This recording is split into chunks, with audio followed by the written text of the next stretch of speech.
The unexplained mystery Hindi में आपका स्वागत है। ज़िंदगी में कुछ ऐसी घटनाएं घटती है जो आपकी रातों की नींद को छीन लेता है। कुछ ऐसा ही हुआ दिल्ली के मिस्टर एंड मिसेस दासगुप्ता के साथ। ये घटना आज से 20 साल पहले साउथ दिल्ली के एक पॉश एरिया सीआर पार्क में घटी थी। मिस्टर एंड मिसेस दासगुप्ता अपनी 3 साल की बेटी के साथ सीआर पार्क के एक मकान में शिफ्ट हुए। ये घर काफ़ी बड़ा और आलीशान था। इस घर का किराया भी उस जगह के हिसाब से कम था और दोनों हस्बैंड वाइफ इस घर को पाकर बहुत खुश थे। इस मकान में 3 बेडरूम थे, हॉल, किचन, बाथरूम और बैल्कनी था। लेकिन मकान मालिक ने इस फ्लैट को देते वक्त बोला कि तीसरे बेडरूम के दरवाजे पर ताला लगा रहता है और इस रूम को आप यूज़ नहीं कर सकते। परिवार छोटा होने के कारण मिस्टर एंड मिसेस दासगुप्ता को एक बेडरूम कम मिलने से कोई एतराज़ नहीं था। दासगुप्ता फैमिली इस नए घर में शिफ्ट होने के बाद खुशी से रहने लगी। ऐसे ही 2 हफ्ते बीत गए और सब कुछ ठीक चल रहा था। अचानक एक रात को जब सब सो रहे थे तब ज़ोर ज़ोर से कोई दरवाजे को खटखटाने लगा। मिसेस दासगुप्ता की नींद खुल गई तो उनको बहुत हैरानी हुई कि रात के 2 बजे कौन दरवाज़ा खटखटा रहा है। उन्होंने अपने हस्बैंड को जगाया और बोला, सुनो जी, लगता है कोई आया है, कब से दरवाज़ा खटखटा रहा है। ये बोलकर उन्होंने कमरे की लाइट जलाई तो देखा आवाज़ उस बंद कमरे के दरवाजे से आ रही थी। पर ऐसा कैसे हो सकता था? वो कमरा तो हमेशा बंद रहता था। मिस्टर दासगुप्ता ने साहस जुटाते हुए उस कमरे के दरवाजे पर हाथ रखा और पूछा, कौन है? कौन है? क्या चाहिए? और ठीक उसी वक्त खटखटाने की आवाज़ बंद हो गई और फिर सब कुछ शांत हो गया। दोनों बहुत हैरान थे और समझ नहीं पा रहे थे कि आखिर हुआ क्या। मिस्टर दासगुप्ता ने बोला, लगता है बाहर हवा चलने की वजह से दरवाज़ा हिल रहा था। चिंता की कोई बात नहीं, चलो अभी सो जाते हैं। फिर से सब कुछ ठीक चलने लगा। कुछ दिनों के बाद मिसेस दासगुप्ता किचन में कुछ काम कर रही थी और उनकी 3 साल की बेटी ड्राइंग रूम में बैठकर टीवी देख रही थी। अचानक उनकी बेटी के रोने की आवाज़ आने लगी। मिसेस दासगुप्ता घबरा के किचन से ड्राइंग रूम की ओर दौड़ी। उनके होश उड़ गए जब उन्होंने देखा कि उनकी बेटी ड्राइंग रूम में नहीं है। उनकी बेटी आखिर गई कहाँ? मिसेस दासगुप्ता हर कमरे में जाकर चेक करने लगी पर वो कहीं नहीं मिली। अंत में उन्होंने देखा कि बंद कमरे का दरवाज़ा खुला हुआ था और उनकी बेटी की आवाज़ वहीं से आ रही थी। जब मिसेस दासगुप्ता उस कमरे के अंदर गई तो देखा उनकी बेटी ऊपर सीलिंग की तरफ देखते देखते रो रही है, लेकिन सीलिंग पे कुछ भी नहीं था। उन्होंने जल्दी अपनी बेटी को गोद में उठाया और कमरे से बाहर निकल गई।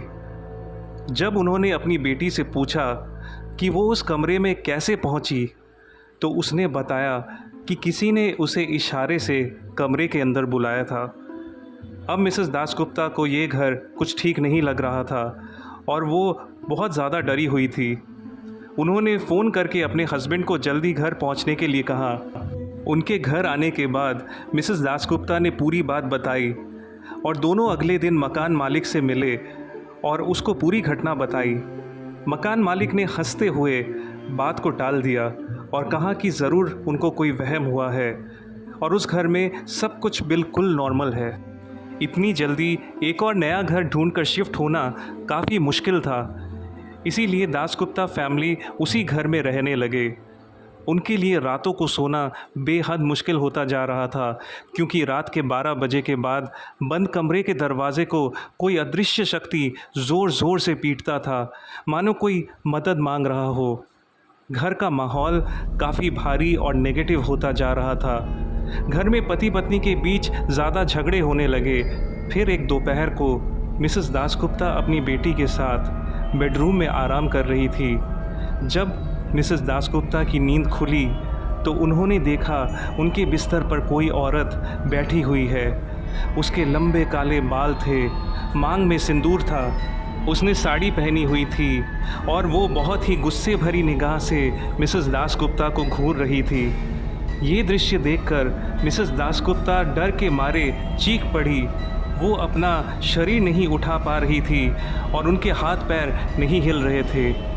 कांपती हुई आवाज़ में मिसेस दासगुप्ता ने बोला, कौन हो तुम? क्यों आई हो यहाँ? क्या चाहती हो तुम? एक तेज हवा का झोंका आया और उस औरत ने बहुत ही डरावनी आवाज में कहा, तू मेरे से पूछेगी मैं कौन हूँ? मैं इस घर की मालकिन हूँ। बहुत गलत किया है मेरे साथ, बहुत गलत। ये मेरा घर है, ये घर मेरा है। मैं नहीं जाऊंगी यहाँ से। निकल जा मेरे घर से, निकल जा।